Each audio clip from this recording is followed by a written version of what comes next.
সবাইকে নমস্কার। আজকে নেতাজি সুভাষ বিদ্যানিকেতনে যে নেতাজির 129তম যে জন্মজয়ন্তী উৎসব, সেই উপলক্ষে যে এখানে আয়োজন, সেই আয়োজনে আমাদের মাঝে উপস্থিত আছেন আগরতলা মিউনিসিপ্যাল কাউন্সিলের মাননীয় মেয়র শ্রী দীপক মজুমদার মহোদয় উপস্থিত, যিনি একটু আগে ওনার মূল্যবান বক্তব্য এখানে রেখেছেন আমাদের সামনে।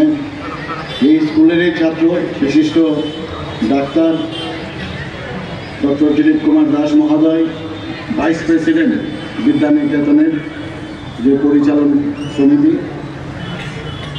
এখানে উপস্থিত শ্রীমতী রত্না দত্ত কর্পোরেটর এবং সেন্ট্রাল জোনের যিনি চেয়ারম্যান আগরতলা মিউনিসিপ্যাল কর্পোরেশনের, শ্রী তপন চক্রবর্তী সেক্রেটারি পরিচালন সমিতি, শ্রীমতী মীনা রানী গোলই ইনচার্জ প্রিন্সিপাল নেতাজি সুভাষ বিদ্যানিকেতনের, এবং এখানে উপস্থিত বিশিষ্ট ব্যক্তিবর্গ এবং শিক্ষক শিক্ষিকাগণ, অভিভাবকগণ, আর বিশেষ করে যারা ছাত্রছাত্রীরা আজকের এই বর্ণাঢ্য যে র্যালিতে অংশগ্রহণ করবেন এবং পরিচালন কমিটির অন্যান্য সদস্যরা এখানে বিস্তারিত আলোচনা রেখেছেন। কোভিড থেকে এখানে নেতাজি সুভাষ বিদ্যানিকেতনের এই যে র্যালি, বর্ণাঢ্য র্যালি কোভিড থেকে শুরু হয়েছে।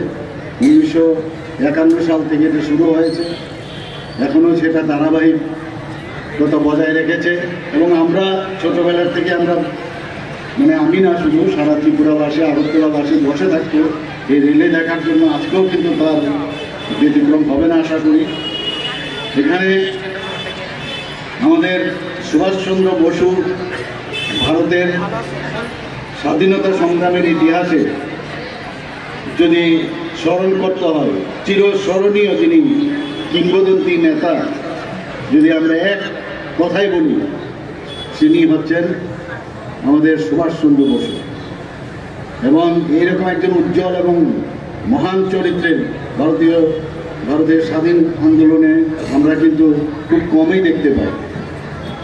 এবং যেভাবে উনি এই ভারতকে স্বাধীন করার জন্য নিজের জীবন যেভাবে উৎসর্গ করেছেন, যেভাবে কাজ করেছেন, সারা ভারতবর্ষে প্রতিটা ব্যক্তি, বিশেষ করে বাঙালিদের মধ্যে উনি কিন্তু একটা হৃদয়ের স্থান নিয়ে নিয়েছেন। আমরা জানি যে সুভাষচন্দ্র বসু কংগ্রেস দল থেকে বেরিয়ে ফরওয়ার্ড ব্লক নামে একটি রাজনৈতিক দল প্রতিষ্ঠা করেছিলেন। উনি একমাত্র ব্যক্তি যিনি বলেছিলেন, দাবি করেছিলেন যে পূর্ণ স্বাধীনতা। ব্রিটিশ কর্তৃপক্ষ ওনাকে 11 বার কারারুদ্ধ করেছিলেন, কিন্তু ওনাকে কোথাও আটকে রাখতে পারেন না, সবাই জানে। এরকম একজন বীর পুরুষ, আমরা ছোটোবেলার থেকে ওনার যে বীর গাথা আমরা শুনে আসছি, বারবার ওনার সম্পর্কে জানতে আমাদের ইচ্ছা হয়। এখানে যারা নতুন জেনারেশনের যারা ছেলে মেয়েরা আছে, আমি ওনাদেরকে বলবো নেতাজি সুভাষচন্দ্র বোস সম্পর্কে বেশি করে আরও জানো।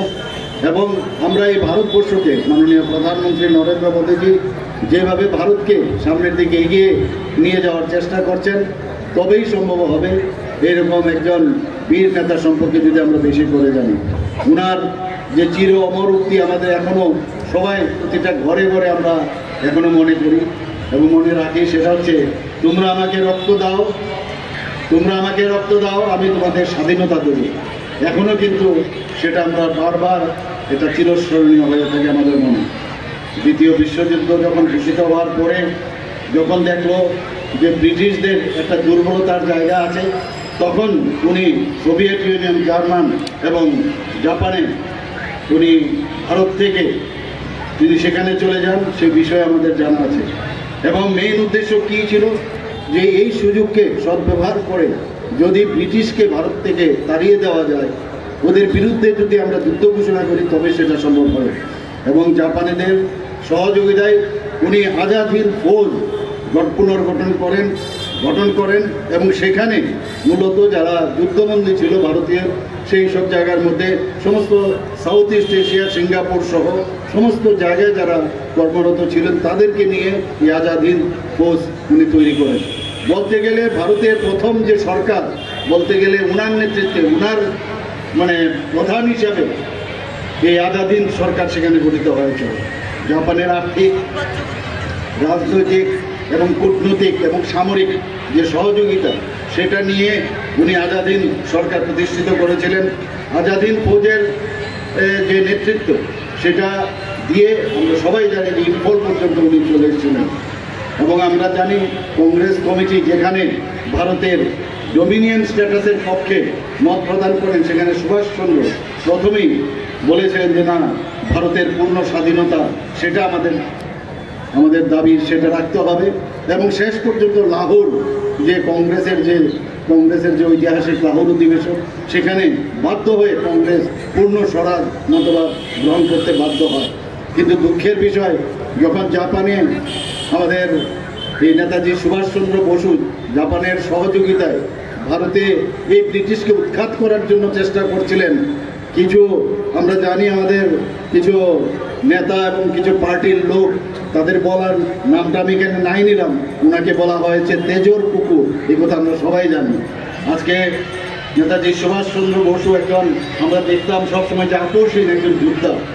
উনি আজকে তরুণ, বিশেষ করে যুব সমাজ যারা আছে, তাদের কাছে একটা প্রেরণা, এবং আগামী দিন যে ওনার আদর্শ, তার জীবন কর্মধারা এবং ওনার যে দেশপ্রেম, সেটা আমাদেরকে এবং বিশেষ করে যারা যুব সমাজ আছে তাদেরকে আরও বেশি উপলব্ধি করার প্রয়োজন আছে, এবং সেটাকে অনুপ্রেরণা, ওনার যে জীবনে যা করেছেন সেটা অনুপ্রেরণা দেবেন। আমরা নেতাজি সুভাষ বিদ্যানিকেতন আমরা জানি একটা বনিদ স্কুল, এবং বহু কৃতি ছাত্রছাত্রী এখান থেকে বেরিয়ে শুধু ত্রিপুরাতে নয়, ভারতবর্ষে এবং বিদেশেও তারা একটা বিশেষ একটা জায়গায় স্থান নিয়েছে। আর এই স্কুলের সবচেয়ে বড় যে বিষয় শৃঙ্খলা, এবং খেলাধুলার থেকে আরম্ভ করে সাংস্কৃতিক চর্চা ও নানা বিষয়ে এই স্কুল ছাত্রছাত্রীদের সুনাম রয়েছে। এমন একজনের নামে এই স্কুলটি, যিনি আমাদের তরুণ যুব সমাজের কাছে একজন আদর্শ মনীষী ও পথপ্রদর্শক, তিনি দেশপ্রেমিক বীর নেতাজি সুভাষচন্দ্র বসু। এতদিন ধরে আমরা দেখেছি নেতাজি সুভাষচন্দ্র বোসকে ওনার যে প্রাপ্য যে সম্মান, সেটা কিন্তু আমরা দেখতে পাইনি আগের সরকারকে। কিন্তু মাননীয় প্রধানমন্ত্রী যখন আসলেন এবং ওনার নেতৃত্বে আমাদের যে সরকার, বর্তমান সরকার বিজেপি গভর্নমেন্ট, ওনাকে প্রাপ্য সম্মান সেটা দিয়েছে।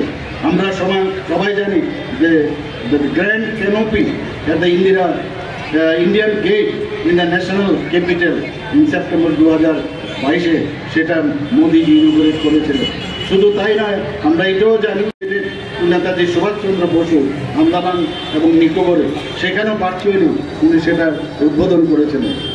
আমরা 2021 যে প্রাপ্য সম্মান ওনাকে দেওয়া দরকার, 2021-এ আজকের যে ওনার জন্মদিন, সেটাকে একমাত্র মাননীয় প্রধানমন্ত্রী যে নেতৃত্বাধীন যে সরকার, ওনার এই দিনটিকে স্মরণ রাখার জন্য নাম দিয়েছেন পরাক্রম দিবস। সবাইকে আজকের এই পরাক্রম দিবসে নেতাজি সুভাষচন্দ্র বসুর জন্মদিনে এখানে উপস্থিত সবাইকে হার্দিক অভিনন্দন, শুভেচ্ছা জানিয়ে আমার বক্তব্য শেষ করছি। এখানে যারা উপস্থিত আছেন আজকে, আশা করি সুন্দরভাবে ওনাদের সুশৃঙ্খলভাবে এই যে বর্ণাঢ্য যে র্যালি, সেটা সুন্দরভাবে হবে, এবং সবাইকে ধন্যবাদ জানিয়ে আমার বক্তব্য শেষ করছি। জয় হিন্দ।